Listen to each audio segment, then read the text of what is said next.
రైతులు పుష్కలంగా పంటలు పండించుకునేందుకు పురుషోత్తపట్నం ఎత్తిపోతల ప్రాజెక్టులను అందించిన ఏలేరు ఆధునీకరణ పనులకు శ్రీకారం చుట్టిన మహోన్నత వ్యక్తి అపర భగీరథుడు నారా చంద్రబాబు నాయుడు అని తెలుగుదేశం పార్టీ రాష్ట్ర అధికార ప్రతినిధి పిఠాపురం మాజీ ఎమ్మెల్యే వర్మ కొనియాడారు. పిఠాపురం మహారాజుకోట ఆవరణలో గల తెలుగుదేశం పార్టీ కార్యాలయం నుండి కార్యకర్తలతో కలిసి మాజీ ఎమ్మెల్యే వర్మ పట్టణంలో ర్యాలీ నిర్వహించారు.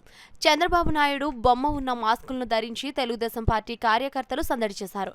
కోటగుమ్మం సెంటర్ వద్ద నారా చంద్రబాబు నాయుడు బర్త్డే కేక్ ను మాజీ ఎమ్మెల్యే వర్మ చేతుల మీదుగా కట్ చేశారు. అనంతరం మిఠాయి పంచారు. ఈ సందర్భంగా ముఖ్యమంత్రి చంద్రబాబు నాయుడుకు పిఠాపురం నియోజకవర్గ ప్రజల తరపు నుంచి, పార్టీ శ్రేణుల తరపు నుంచి మాజీ ఎమ్మెల్యే వర్మ జన్మదిన శుభాకాంక్షలు తెలియజేశారు. ఈ సందర్భంగా మాజీ ఎమ్మెల్యే వర్మ మీడియాతో మాట్లాడారు.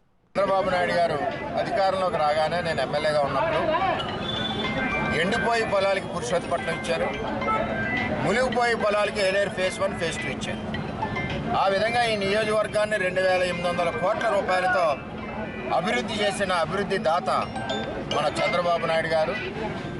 ఈ పిఠాపురం నియోజకవర్గానికే కాకుండా రాష్ట్రానికే అపర భగీరథుడు మన చంద్రబాబు నాయుడు గారు.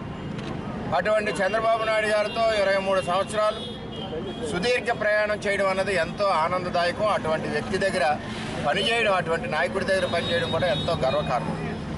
అటువంటి మా చంద్రబాబు నాయుడు గారి జన్మదినం సందర్భంగా ఆయనకి ఆ భగవంతుడు నిండు నూరేళ్లు ఆయుష్ ఇవ్వాలని పిఠాపురం నియోజకవర్గ ప్రజల తరపున చంద్రబాబు నాయుడు గారికి మనస్ఫూర్తిగా జన్మదిన శుభాకాంక్షలు తెలియజేస్తాను. జై చంద్రబాబు.